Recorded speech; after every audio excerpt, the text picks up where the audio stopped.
Welcome to Business and Investing with Grant and Charley, where we are enhancing your complete set of skills to build wealth inside and outside your business.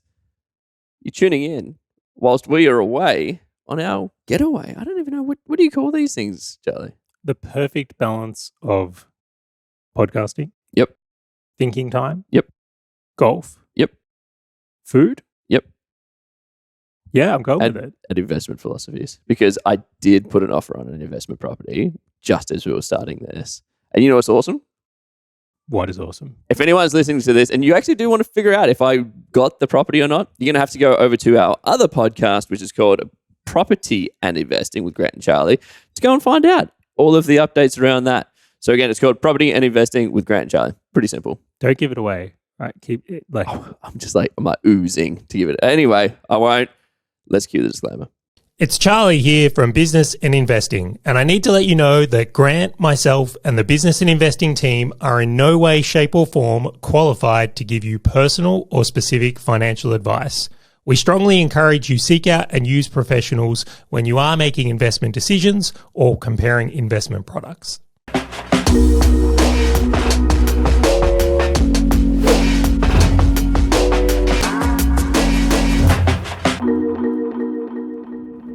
Grant, what a cliffhanger in the intro. Do you like that? I really liked it. I feel like if you looked back when we started, my marketing ability was like trash. And now it's like a 2 out of 10.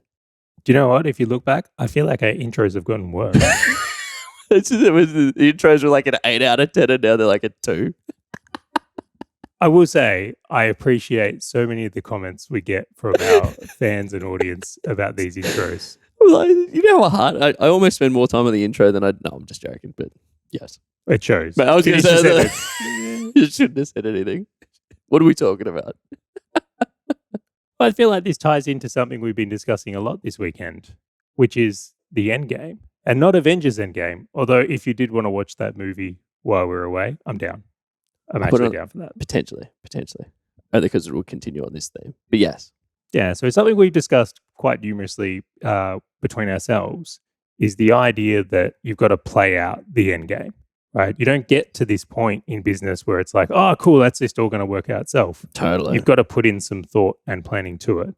Now, for anyone that is interested, I will drop another plug for our other podcast. Do it. Go for it. We did a whole episode just on property end games and talking about the difference in like a sell down strategy into retirement or your version of retirement or whatever that is versus holding a portfolio for the cash flow. Yep. And just how like they're very different and strategically you want to set yourself up to make sure you're on that path because they're conflicting at the same time. Yep. Now, bringing this into the business world today, I feel like this is even more important. I feel like this is a bigger conversation to have here. Do you feel as though most business owners have an idea about this? Or do you think this is something that they just like in the grind and they'll think about it later? Yes, I feel like this is one of those topics that doesn't get discussed enough. And I feel like this is one where hindsight would be the word that I would use numerously here. I wish I knew back at the time. Can I use an example? Totally. All right, so someone's running a business today, right? And then assumptively, they think someone's going to buy it. Yeah. But you know what? They spend the 10 years leading up to when they actually want to stop this business not setting up for that at all. when they want to sell it, it's usually because they just want to get out. So I'm out. I'm done. Like so someone else take it. Or they build a personal brand in it. Yeah, totally. So it's like if you're right now in a personal brand business, which is still sellable but much harder to sell, I would say, maybe in the 10-year lead up to you wanting to exit this business, maybe build it so it isn't as reliant on you so that it can be sold. Maybe. Yeah, Yes. the common story is a lot of people are so busy running their business, they're so busy in it that eventually they hit this point where they are in the end game. Yeah. And it looks like they're just not going to be able to pull it off. That's when they actually start. Yeah. Where if you start much earlier on in the journey, like the end game is much easier. Totally. Or they just get to this point where they're just like, I'm done, I'm out. And then but it just doesn't look appealing to anybody else and no one else wants it. Because what was the statistics? It was like 60% or something like that of all businesses that went up for sale did not sell. Do you know, going back to a story I'd love to share here, I made an exit on my first agency. And for a brief period of time, I went into the world of like buying and selling businesses. I thought that may be something I do. And I had a really interesting conversation with a broker. I'm with a broker, and I was like, I guess I should even shed more light here. I had just had an experience where someone was being incredibly unrealistic on selling their business. Like they didn't have a good business and it wasn't making money and it didn't have good assets and they wanted like 400 grand for it. Of course. So it sounds reasonable. I was ridiculous, absolutely ridiculous. And I'm talking to this broker and I say to him, I'm like, how do you deal with that? I'm like, you're a savvy guy. You've sold a lot of businesses. You clearly would know what a business needs to look like to sell versus not sell. Totally. Like when someone comes in, it's like, cool, I make $1 million a year. It's all automated. It's in a niche. You're like, sweet, I know this is going to sell. Yeah, everyone wants this thing. Yeah, this thing's a train wreck. How do you deal with it? And what he said to me is like, he goes, this business is unlikely to ever sell. And I said, how many of the businesses you deal with don't sell? And he said to me that 2 out of 3 that he lists don't sell. The owners end up choosing to run them out or shut them down. How incredible. Which is in line with the stat. Yeah. But I just couldn't believe it was so like localized. That his experience. And I said, well, how do you run a business like this? And he said, well, we would love to be an organization that just took commissions for the businesses we sell, but they had to change their business model to be part fee and part commission. Because if they went just commission, they wouldn't make enough money because so few sell. 2/3 of the work Amazing. is there. Another thing he said to me that was really interesting is that he's got a list of people that is like, if a business comes in that looks like this, Just flick it to them. flick them to him straight away. Yeah. So he used an example. He's like, if anyone comes in with a rent roll business, he's got that's doing at least $1 million and it is in this location, straight to me. Yep. So they don't even get listed. Yep. So it was a very, very interesting thing that the world of buying and selling businesses in itself is a unique thing. And I would make the suggestion, if selling a business is part of your end game, and I know we're going to talk about this more in depth, you would probably want to talk to a broker and find out what buyers are looking for.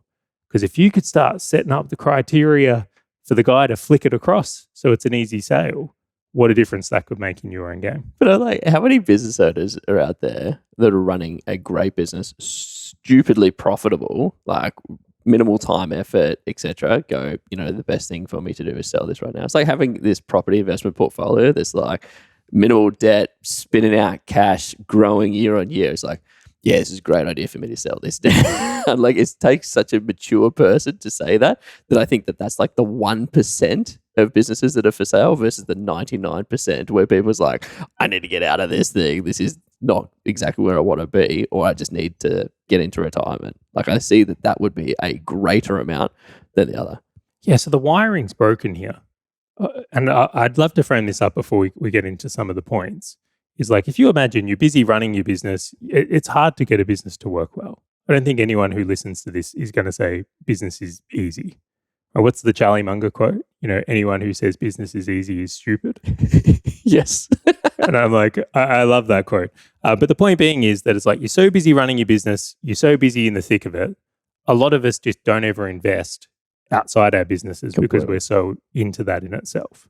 Right. But then the second side of that is that we don't think about this end game. So we are all likely to get to a point in our business where we either want to sell it or make it into some sort of lifestyle business, but there's going to be a change that happens. And it might be for health reasons, might be for a variety of reasons. But we have some sort of assumption sitting within that. And that assumption is the dangerous one. So you might assume your kids are going to take over your business. Or you might assume that your business is going to be sellable. Or something I know we're going to be talking about later, you might assume your business is going to exist 20 years from now. It's going to be relevant. Yeah, people are still going to want the thing. Technology might innovate, and there is like, your end game needs to look very different than someone who is, again, has a business that may last that long. Totally. Right. So this whole awareness piece to an end game needing to be a priority and something you do have a plan for, just like retirement planning with like what we discussed with Ray, I think is a really important part of this discussion. So before we get deeper into it, what I wanted to set is, I think the end goal for every business owner who's listening to this, and ourselves, well, I'll even put ourselves, I won't necessarily put on what other people have to believe, but you want to get to a point where you're completely financially free so you have options. And whether that comes from selling a business, getting cash out of it, other investments. That's what everyone's working towards in this business in some way. All right, that's the shape up here. How you do that is where it gets interesting. That is the fun part. That is the fun part. Okay. And it's so simple because there's so many different directions to get to the same outcome. Like there's so many different ways to get to financial freedom, but also financial freedom is slightly different for everybody. But it's like most business owners are just like, I just wanted time freedom and money freedom, Charlie. That's all I need. And it's like, okay, well, that's where this conversation is going to get interesting. Can I read out the different ways first, and then Totally. we'll go into Let's it? So I'll riff on shape them. this up. So what are the end games? Okay, so first one, which we've kind of highlighted already, is an end game for many business owners, well, only 33% apparently, is selling your business. Yes. Yeah. So the idea being is you're going to get to a point in your journey where maybe you're going to exit it and you might start another business or do something else, or you might do nothing. But selling it, the proceeds of that business are going to be the thing that gets you into that financially independent mode, or significantly wealthy if you're lucky enough to do it in that way, where you can enjoy your retirement years. Yep. That's your end game. And I want to put this in as well. Retirement's whatever you want to make it. You can start another business. You can do whatever you want, but that's the one that's there. Second one, passing it on to kids, which we've hinted on as well. So at some point in the journey, you're going to start transitioning out, and the next generation is going to take that over from there. I want to throw a little one in on this as well, is that this might be passing on to an employee in the business. Like a second in charge or something. It could be an uncle, right? It's just, it doesn't matter who it is, but it's a passing it on method is the end game. Yep. All right. The third one is a cash cow. So this is where there is no intention to shut down the business. There is no intention to sell the business. You are just going to milk this thing for all it's worth. And commonly this is like lifestyle businesses where someone like wants to do it in their retirement years. But there's other ones out there like patent businesses. So if you think of like I'll use J.K. Rowling as an example, where she's written these Harry Potter books, and then she's going to continue to receive royalties from the book in itself. So she may not look to be selling the overall rights to Harry Potter, but she'll continue to milk that for all it's worth. There's a ton of different ones, as you can see, like franchises fall into that, rent roll, licensing businesses, patents, everything. Yep. Maybe at another point we should highlight the attractiveness of some of these business models, which are really cool. And hopefully people are understanding that different end games are only available to certain businesses and business types here as well, and you need to be aware of the one you're in. The caveat on that, like, did you know that when we spoke about cash cows, it wasn't like a services business that's got high profit, because again, like trends suggest that it's not going to be around forever. So it's like everything that we've referred to is kind of like pretty darn stable to an extent. Like you just can't go and produce a new Harry Potter. Like it's like it will be around for probably her lifetime, where she's not sitting there going, maybe I'm going to have a second one of these, Charlie. Like it's like, no, cool, like quite stable. So let's come back to that point. I'll read the last one, and then I think the most important starting point is understanding what end games are available to you based on the business you're in. Can I guess the last one? Well, you've got the notes. Shh, pretend like I don't. Okay. Yes, you can guess it. Close it. Yes. I think people are surprised by how common that is as well. I reckon out of all these, that is probably the most common. Like if you were to put a percentage to sell out, give to kids, or call it pass on. So sell out, pass on, cash cows, and closing. I reckon closing would be easily above 50% of businesses. I think it's just the easier approach. It's just like, cool, well, I got it to this point and no one wants it. I'm out. I'm done. Actually. If you've done so well in business and you've been following the idea that you're investing outside your business and you've accumulated a huge portfolio of all of it, real estate, stocks, invested in other businesses, you've got a great superannuation, all these things. Closing is a great option. Like, what do you need it for? The burden of running the business might be the thing chewing up your time, and you might want to get good at golf or start another business. Golf, that's great. But I think on the other side, a lot of people just end up having to close because they've got no other choice. No other choice. Like that's assumptively they thought it would sell, and then they're faced with the reality that isn't what's going to happen. Or assumptively they thought their kid would take it on, or assumptively they thought it would be a cash cow, to which it all was not. I would make the argument that I think closing it can make a lot of sense for people as well. If you do it well, it can be a great option. It's not even a negative option. It's just most of the time. I love that framing. Yeah. Can I use an example of that before we dig back into that point? Do it. let's say you're in the wind down mode of a business, right? And 5 years from now, I'm planning on closing it. So rather than having the realization that you have to close it, you actually set the intention 5 years from now, I'm shutting this thing down. All your decision making then turns into, how do I extract the most out of this and sell this down in a way where I can move that into investing assets to look after me once this is done? Totally. Or that it's just how can I minimize expenses as much, extract out as much profit, and just let this thing fizzle out. Clients will start leaving. New clients won't come on board, and it will just continue fizzle out. And I'll just go. Well, you're not going to invest in things that aren't going to pay off for 10 years if you know you're on a 5-year run, right? Yeah, you're not going to come out with new products. You're not going to change anything. It's just like, cool, lifestyle. Let's see where this lands. Maximization of profits. Exactly. So strategically, that can be a really, really good play. I like that a lot. Let's go back to this other point, though, and then I think we can dig into each of these a bit more.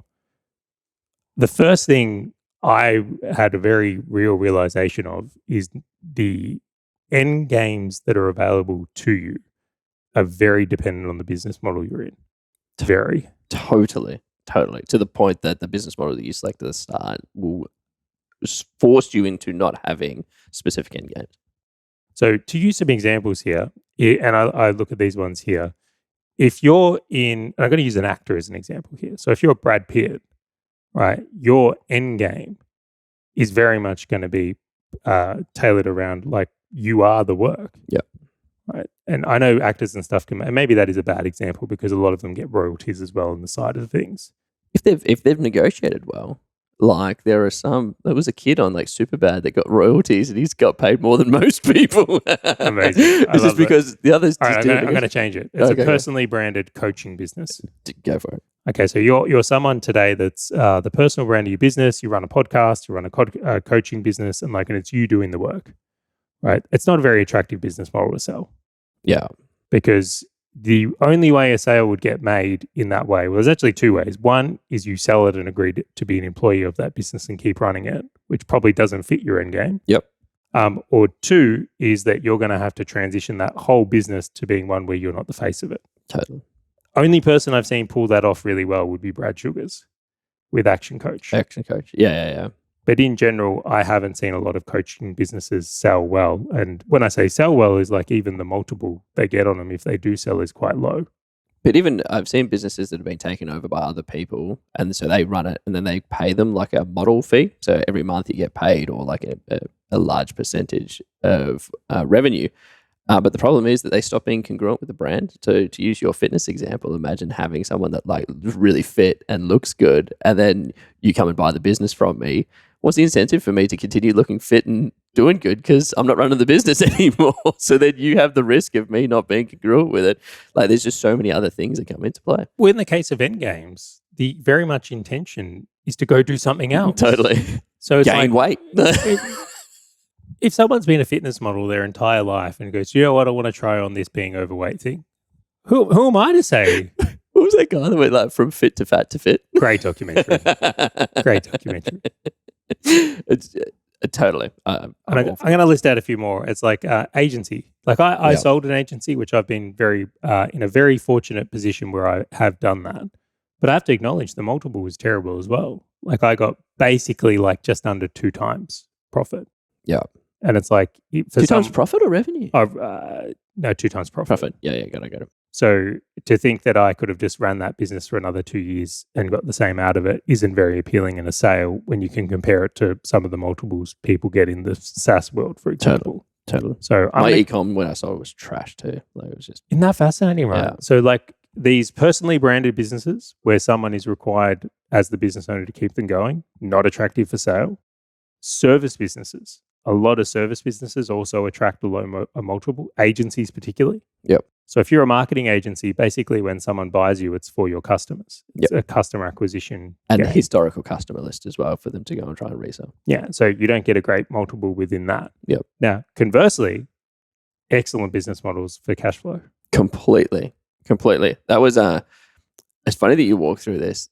From my lens, obviously I had SaaS companies. And the whole objective and the end game for them was always sell out to the point of like, how do I pay myself as minimal as I possibly can now in order to push me for 7 years, 10 years until a big sellout event happens? And then that's the transition point for me to go and start investing outside of business. Silicon Valley is basically like, that is the model. Totally. But the thing I didn't realize walking into those types of businesses, Charlie, is the fact that so few actually get sold, because you go, every software that's built has got so many competitors, like ridiculous amounts of competitors, that they're all trying to vie for the same clients. Yeah, but so you're making this circumstantial now. Totally. We'd still have to say that if you're in a SaaS business, the likelihood of doing a sell model is why you do it. Well, but this is the challenge, right? Because then you look at the stat that you were talking about, which is like 2 out of 3 don't sell.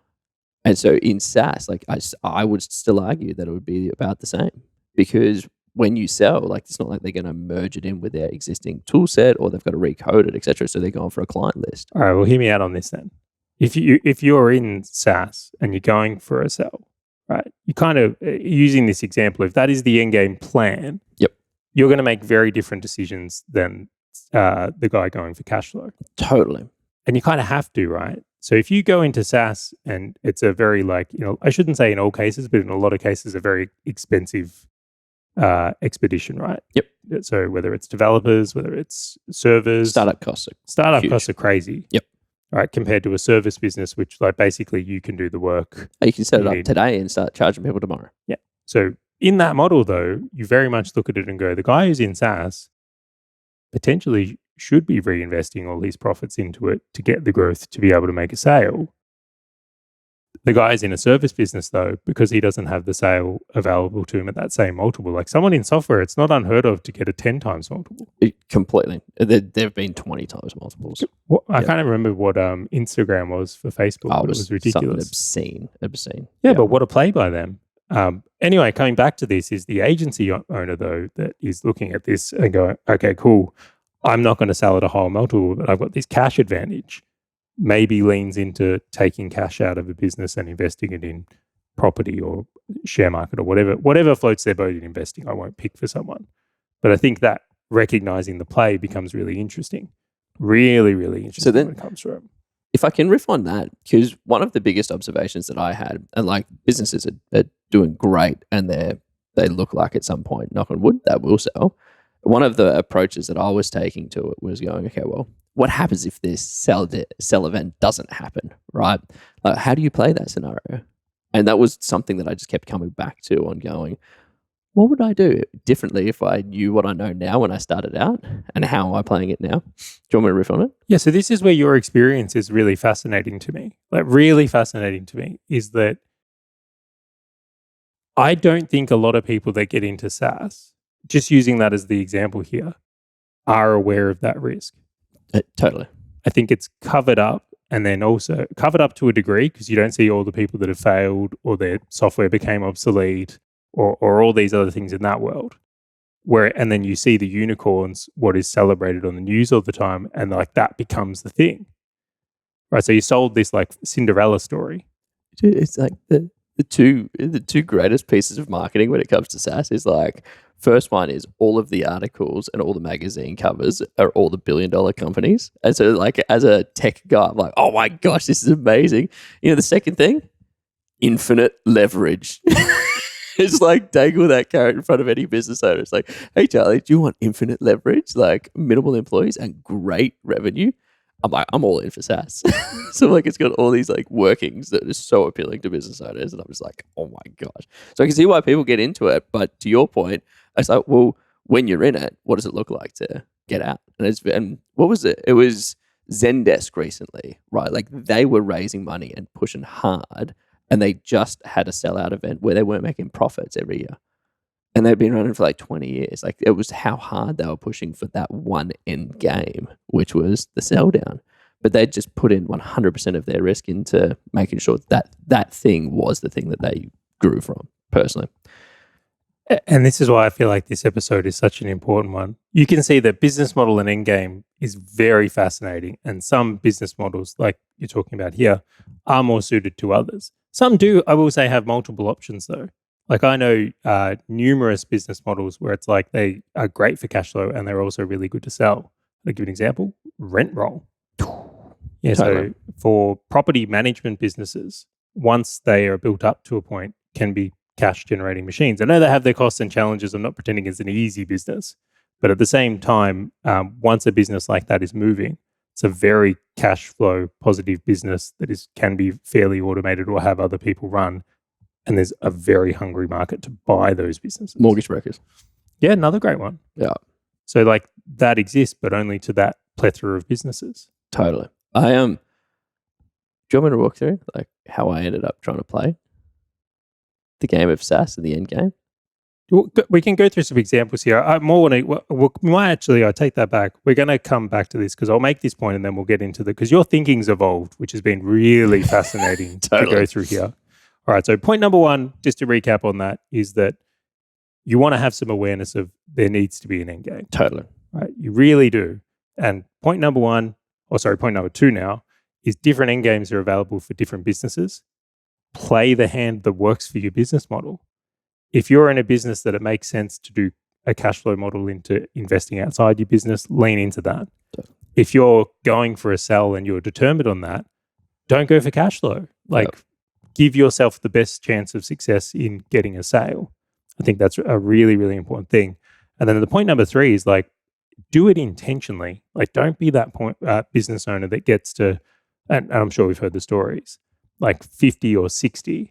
And then it's oh yeah, I'll sell it. And then it's that's when you start, when you thought it would take a couple of months and it takes 5 years to set up a business for sale in some cases. Totally. I actually really like that point and I know we've spoken about this before, is be intentional about it. It's to use your agency example is imagine that you walked into that agency going, I'm building this thing to sell.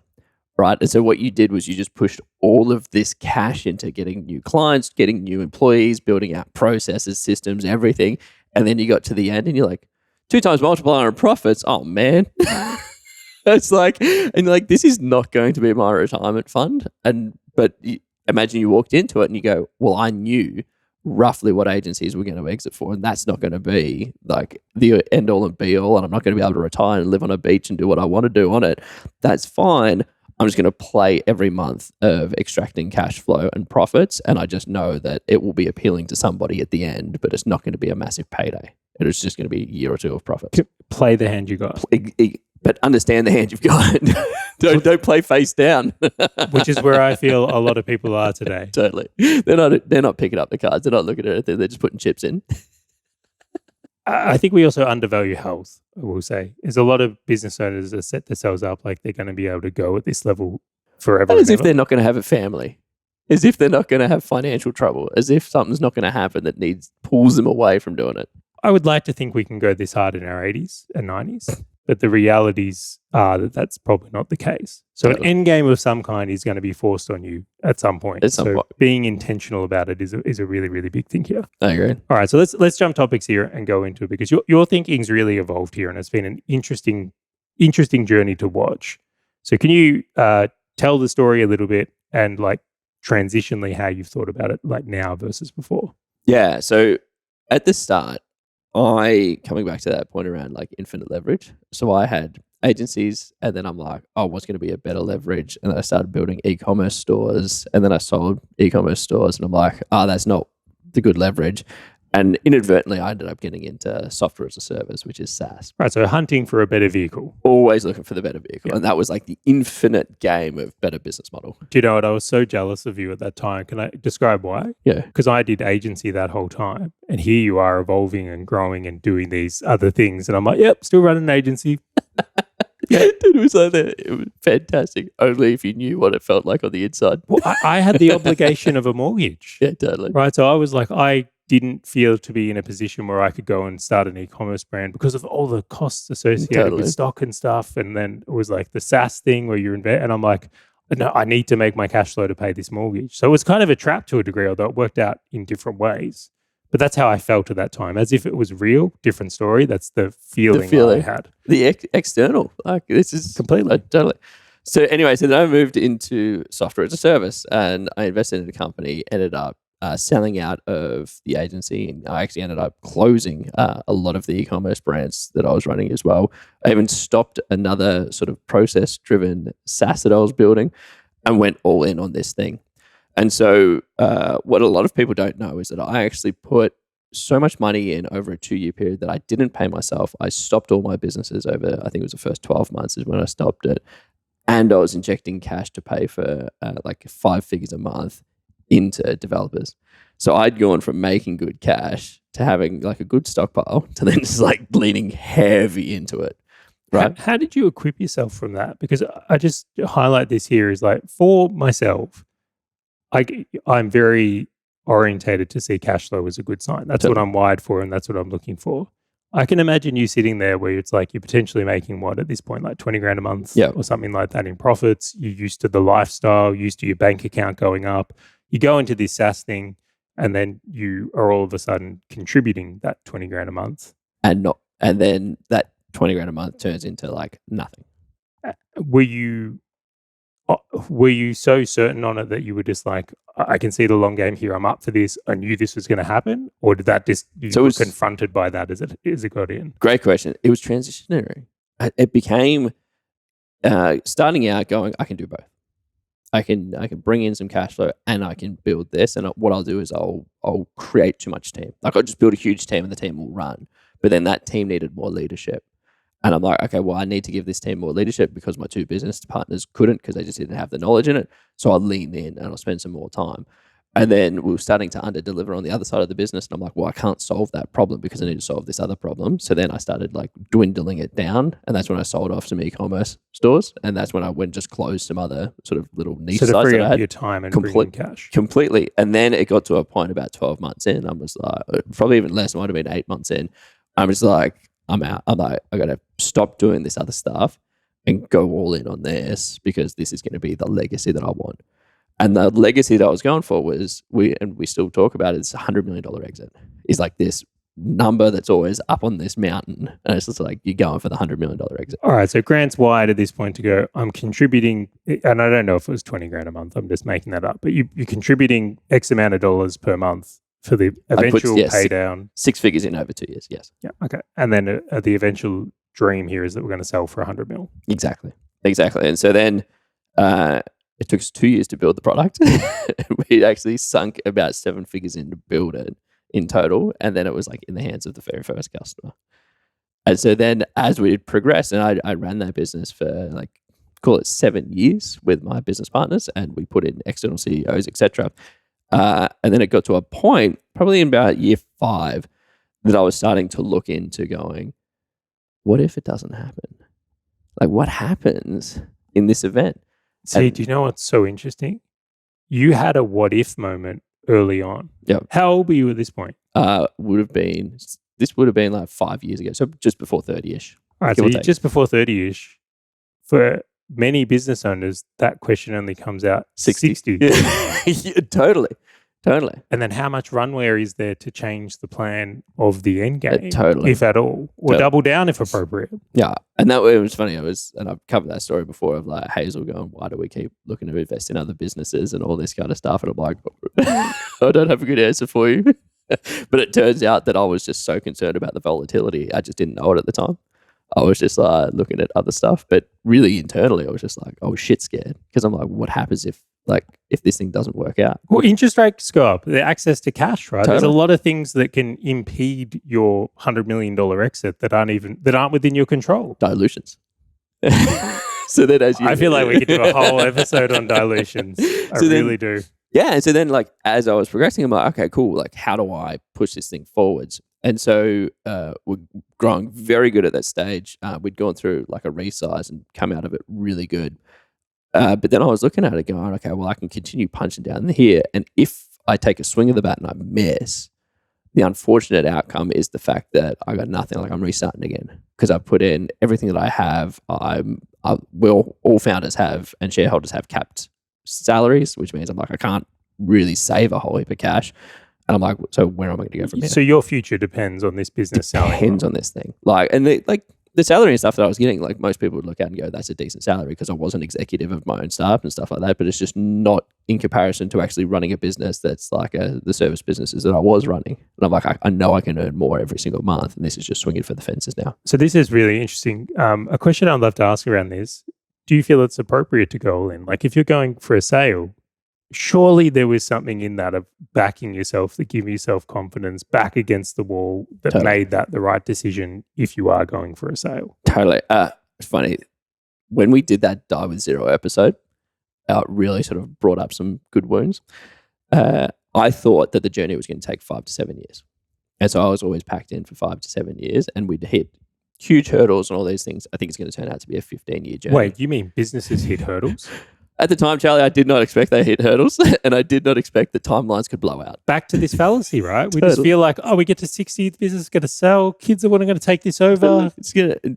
Technology is not going to come and change things. Like, there's never going to be a competitor that will swing in and offer cheaper products or all these things. Not at all. And so then I got to sort of that point. I'm just like, okay, I need to start investing outside and doing something outside of this. And that was why I kept bringing investment ideas to Hazel to say, hey, like what about this? What about this? And then she's like, at what point do we personally have wealth as a family outside of just your business ventures? And like at that time, I had equity in like 5-6 different companies. Like, it was just of course you did. It was that just is such a great Merriel move. And it's fascinating in a comparison because we're friends at this point. Totally. And it's like you're doing that. And I have to say, if you look at the Silicon Valley Playgroup book, you're doing what you're supposed to be doing. I was doing all what my heroes were doing. Yeah. Conversely, me running by side you here, but with a very, very different set of beliefs and experiences. Completely. So and I'm only overlapping these just so people can understand the endgame parts. I think it's a great comparison. Yeah. So you're playing out the endgame of a sell in a business that is appropriate to sell. All right. I'm running my agency at this point, and even after I sold my agency, I started a different type of agency. So I stayed in agency. All right. There we go. Anyway, point being is, although I will say, having the clean state and starting again, I did get to fix a lot of the things that you stuffed over the start. Yeah, I dropped the legacy stuff. You're looking for someone to tell, like, hey, who wants to see how much better this is? Anyway, point being is that I'm looking at this and going, well, I have no plans to sell. Ironically, I sell a business and you don't. Yeah, which is hilarious at this point. Anyway, ironically, is like I end up back in agency after not buying and selling businesses because I'm looking at this, what was going on and going, this is a minefield. Anyway, right. So I'm doing this, but the key differential is I'm taking cash out of business and I'm investing in property. Completely. So my strategy of endgame goes, look, along the way, my plan is to extract cash. Even if I have to run this business or be the face of it, I'm cool with that. But I'm going to dump proceeds into property along the way and I'm going to compound these investments. Hopefully we get to the same point. So endgame's the same. Grant's just going to sell his business. Yep. That's going to make him financially independent. I'm going to accumulate assets along the way to get to that same financially independent point. So just different endgames appropriate to the business. Well, it's funny that you actually mentioned that. Like year one and a half maybe of me starting that SaaS, I actually had a massive meeting with my accountant to plan out how I would take X amount of dollars if we were to sell at 100 million, and just ran that scenario and how I would invest that into property, because that was the way that I saw that I would actually be able to live off like rental income. And because I'm like, you can't go and take a good chunk of money and just live off that for the rest of your life. And so I knew that I had to do some kind of investing at the end. And so as I was going... It's funny that you had that, you started thinking about that and dealing with it then. At the start, because I'm like, that's not going to be enough money. Like when I hit that, I'm like, I got to do something. And so I had to make sure they had structures in place and like based on his advice and all these kind of things. And I'm like, okay, cool, now I'm ready. Because it got to this point, and then fast forward to that point, I was like, okay, well, what are you doing? And I'm like, great. Where does the probability sit that I'm going to be the one that will make this business be the exit versus someone else who's done it before and all those kind of things? I'm like, look, maybe we could just put in someone else who's done the thing and we can dilute, we can do all that kind of stuff to make sure that they're the ones that push it to the end whilst I go and invest along the way. And that was like literally a huge pivot and like a massive right turn that just went, okay, well now I'm going for a different end game. I've just gone, cool, like that will continue itself. It'll, knock on wood, it should sell down and it should sell out, sorry. And I should have a very happy day when it does. But it's like, that's the difference in path that I ended up taking after I saw 7 years, 8 years in the future path that I'd have to take in order to get it there.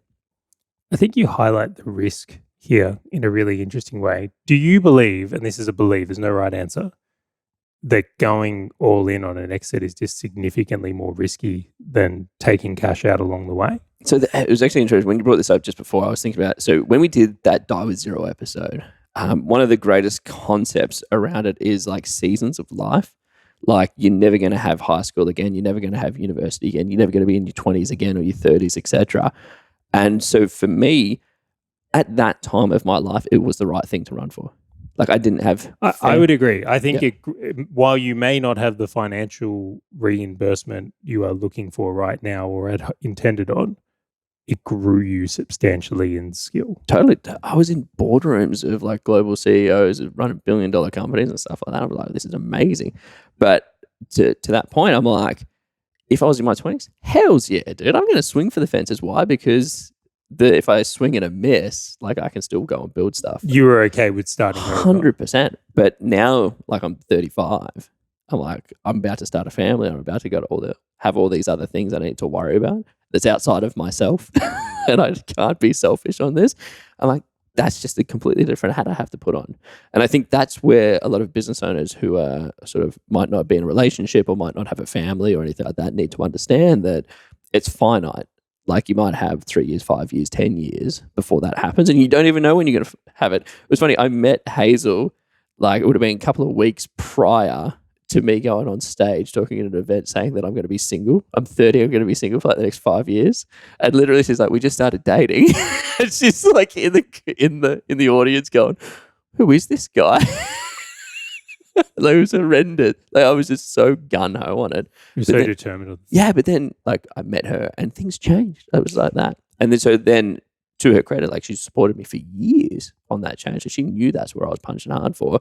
But then it got to this point where it was just too much. It's like, hey, like the risk is getting high. She's like, now if I want to start a family and it's either going to be with you or someone else, and I'm for waiting a little bit longer, but just tell me how much longer I have to wait. And I'm like, I don't know the answer. And she's like, wow, it's a pretty shitty response.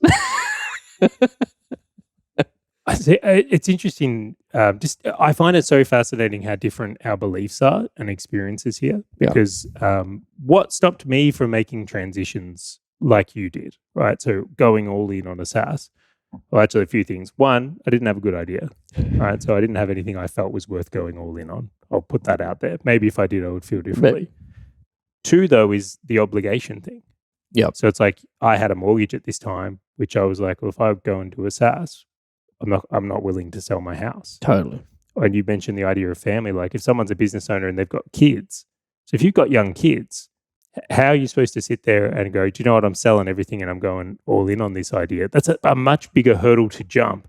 Not impossible, people do it, but it's like that is so much higher a hurdle to jump that you may not be up for compared to your situation of being young and single, kind of. We love you, Hazel. Yeah, kind of. But that being a very different thing. But even being okay with starting over again at a point. Totally. And I was completely fine with if everything burned to the ground. I'm like, I know my skill set. I know that I can start another business and I know that I can get myself out of this. It was just at what point do I stop delaying having family and doing all those kind of normal-ish things. But this stuff needs to come into the end game. I have seen it go wrong for far too many people that it just the risk in playing the sellout end game to me personally just seems dumb.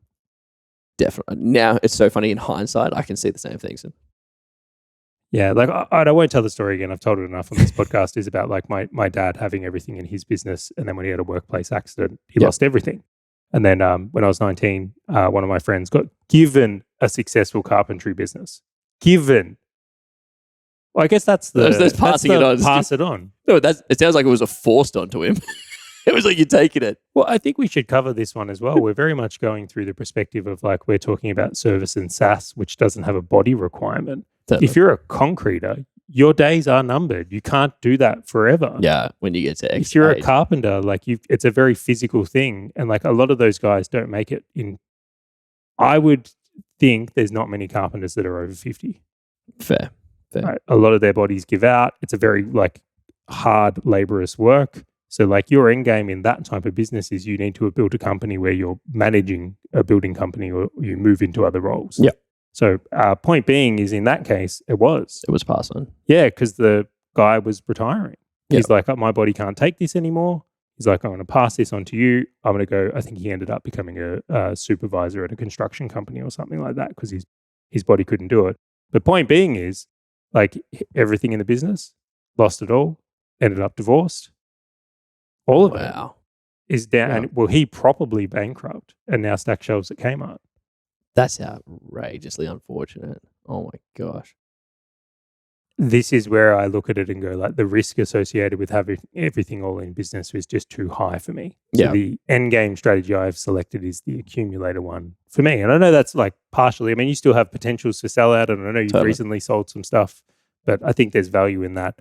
I would go on saying here that if you are a person that is more conservative and low risk, it doesn't make sense to do a SaaS or something in that way. You want It's for people who hate themselves, it's fun. just like golf. Totally. And even to this point here, the pass it on or the cash cow business, like, there's ways of evolving your business model today. So we'll do this from our perspective. We're in our mid-30s now, middle-age, Grant. Don't say that out loud. From here till our 40s, let's say 10 years, from 35 to 45. Got it. There is immense opportunity across now where we could start transitioning. We'll use the media company as an example, right? So the media company does podcasting services. Yep. Over the next 10 years, we could build more of our own podcasts that are their own assets. Yep. So that turns into more like a rent roll business or a royalty business or something like that. Or we could build a podcast and sell a podcast if that became part of the strategy. Yep. Or if you get very intentional about the end games, you can do things. However, if the strategy is cash flow, what makes the most sense is doubling down on what we're currently doing. Totally. It's not going to sell. We are in more the face of it, but that's okay. That's what we're looking for. I think it's appropriate. I think it's funny that you say that. I think there are so many examples of ways that people have made a stupid amount of money in the same business doing different things. Like, to use that example, there's so many examples of people who have had media companies that have sold out and done very, very, very well for themselves. But there are so many examples for people that have, like, pulled out monthly profits, very healthy monthly profits, that have done very, very, very well for themselves. It's not that one is better than the other. It more aligns to stage of life, your risk tolerance, but also your type of business. Yeah, and what you enjoy. Can I use an excellent example of this? Do it. Joe Rogan versus Gimlet Media. Completely. So Joe Rogan has licensed, and, like, he can't retire. He can't just, like, his end game is he's paying to do the thing. He's transitioned into lifestyle. He's built something he's never going to stop doing, And he loves it. completely. Yep. But look at the way he's done his licensing. He's probably got very good assets around it, and I think good on him. Excellent. Gimlet Media, on the other hand, is a guy that built these shows that he's not in, and then ends up selling to Spotify as well. Yep. Which is the irony of that. Spotify ended up being the funder of both of them. And it's the same outcome. It's just a completely different way of getting there. Yeah, great examples, by the way. Great examples. All right, so I'm going to shape this around to the next part of this conversation, and just some questions that I think are really interesting. Do you think it's worth selecting, if you're someone right now and you're like, I haven't put any intention into this and I don't like what I've got in front of me, is the end game that's available to you a reason to shut down a business and start a new one with an appropriate end game? That is exactly what I did. Except for shut it down. That was what I did. I looked at it and I said, based on where I'm at and where I'm trying to get to, this vehicle is not the vehicle that's going to get me there. And I just don't have the certainty that I want based on that time of life, that stage of life. I need to find a solution so this thing can continue on and I can continue guiding it. I just need to find another vehicle. How many years do you think someone needs to appropriately have ahead of themselves to make an end game work well? Ooh. That's a great question. Do you know it wasn't even on the list? No, it wasn't on the list. It would be so situational based on what they've currently got. So depending on where the stage of the business is at. If you got a business that's spitting out great cash flow every single month in your personal bank account, like, you would have 5-10 years and you'd be fine. Like, again, it just varies on how much. I feel like 5 is the minimum. What? But if you've got a business that's ready to sell right now, and you're like, I want to start a family and something like that, and maybe I don't want to dive for the next 5 years into making this thing innovate and making it change. I think that's so assumptively. And I'll tell you why. I have been lucky enough to be around many people that have sold a business. Many. Yep. And in every circumstance, it is taken substantially longer to prepare the business for sale than they thought it would. I concur. And the duration for them to actually sell the darn thing. And hand it over and golden handcuffs or whatever comes with it for them to see that out. If you are someone who's really serious about selling your business or you come to it, it's a 5-year game. No, I get you on that. You know what? I will concur. The angle for myself is more going like to go, I don't like where I'm at, and then like make some kind of change. Like, because you could say I don't like where I'm at and change it now and just close the darn thing and go into a completely different business. But that might be the option for you. Totally. But if you want to sell. If you're wanting to package it up and sell it, yeah, you're in for 3 years, 5 years. Like, that's a world of... 3 would be a stretch. It'd be... So I'm saying, like, if you've got a media company that's appealing to other people, or you've got like a 2IC that wants to buy it from you, or like people have already knocked on your door or something. Like, I had a competitor come and buy my e-commerce store, and it was such a quick sale. It was done in 6 months. That's different though. That's not an intentional end game. That's opportunistic. I've definitely wanted to get out of it. Yeah. Well, like me with my agency, someone approached me, and do you know what the part of that is that I look at that and go, I got absolutely done in a roll up and they made a fortune. I've seen that happen so much in marketing companies. It's amazing. Yeah. So for those of you playing at home, a bigger organization bought 3 agencies, rolled them into one, and then cut costs because you only need one accountant, one bookkeeper to manage that. And then they upsold to a bigger agency and a higher multiple because of the value they were able to create. Yeah. So I got, in this example, let's use this one through, just under a 2 multiple. Yep. All right. If I was going to intentionally sell that business, right, and go after it, I would have done it completely differently. So number one is I might have built a process or a type of IP around the way we do ads that someone could only get here. So the value of buying my agency now just isn't the client book. It's like they've got a method they're known for. Totally. Number 2 is I would have taken myself off the face of it and had it be stronger as a standalone asset. So there was never a conversation in the meeting where they tried to like negotiate it down. Because you won't be there. Yeah, the clients know you, so you can't sell from that. Number 3, I would have diversified marketing better. So it would have been like, look, we've got 3 channels we can acquire customers for. It doesn't matter if the internet turns off, we can still get business. You know what's funny? That was what limited my e-commerce store. Because that's what killed me on the value. Because everything that we had came from SEO. And the guys are like, what happens if Google changes? I'm like, sounds like your problem, not mine. But this is the different about being intentional. And you could see how long some of these things would take to set up and do well. And to go even further, if you're busy running your business, you might have to first hire people to free you up the time to actually set this up for a good sale. Totally. And then not to mention, like, you can totally cut your costs and run on an oily rag to make it profitable for 6 months, 12 months. And when they look back at the figures, they're like, oh, this is actually a really profitable business. They're like, yeah, and imagine not paying me. Things like email lists as well. Yeah. If you built a good database, that can add to the valuation of a business in a big way. And all of a sudden, like my agency in this example would have gone from a 2 multiple. I might have been able to get a 3 or 3.5. And that's a significant difference. Now, again, not the greatest business model to sell, but that's just more like where the 5 years can get chewed up. Totally. And the one they always forget, if you do sell it, it's very likely you have to hang around for a year, even in a small capacity, to hand it over and make sure it goes well. Yeah. Yeah. All right, so we've spoken through, and we'll go through this, the different end games that exist. 4. There are sell out, pass it on, cash cow, close it. Those end games are very available to very different business models depending on what you're in. Totally. I think that's a really important point. We'll call it 5-year minimum for the duration you want to be thinking out on this. Yeah. So if you're here today, if you've got at least a 5-year window, ideally more though, I will say, you can be very intentional about executing a strong end game that's appropriate for getting you to that financially independent point. I think to that point as well, I think there's going to be a lot of people that will unfortunately recognize that whatever mechanism or business they've got right now won't get them there. And I think that understanding the best... Wait. I hope it does. That's why I'm making this episode. And so the key thing that just keeps coming up in my mind is going like, you have to know what that financial freedom goal is. Because this business could be the first stepping stone towards you getting there.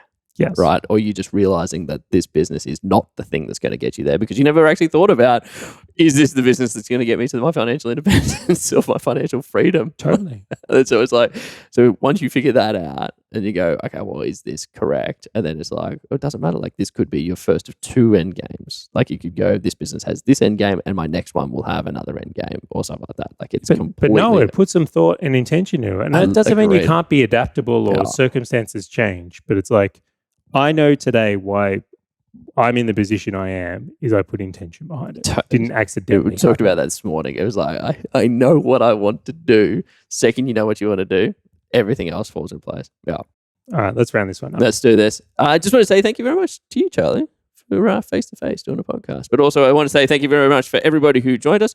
Again, don't forget, I'm going to share to everybody if I bought my investment property over on the other podcast, which is called Property Investing with Grant and Charlie. It's propertyandinvesting.com. Just go there. I'm really trying to hold a straight face here because I know the outcome. But I'm like, Dun, dun, dun. I just want to say thank you, and we'll catch you on the next episode of Business and Investing.